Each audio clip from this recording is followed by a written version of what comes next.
May tanong dito si Madeline Aguilar. Napaka-supportive daw kasi ng husband ko. At may tanong siya, tanong ko lang madam, may limit ba sa'yo pagdating sa mga damit?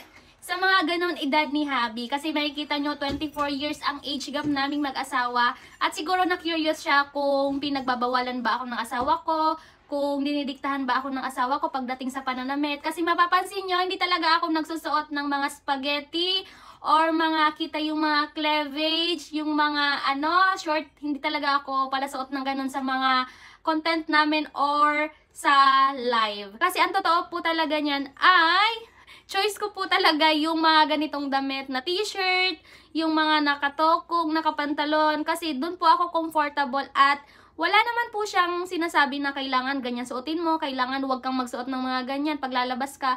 Wala pong ganong nangyayari sa amin. Minsan pa nga sinasabi niya sa akin napaka old fashion ko daw, hindi daw ako sumusuot ng yung mga crop top at hindi talaga ako comfortable.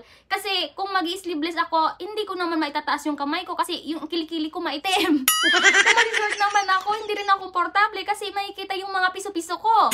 Kasi ang dami ko, hindi talaga ako makinis. Kaya hindi nyo rin ako makikita ng mga nagpapakita ng mga skin. Hindi po niya ako nililimitahan, hindi po ako pinagbabawalan. Kahit nga siguro magsuot ako ng brat panty dyan sa labas, wala naman siyang sabi.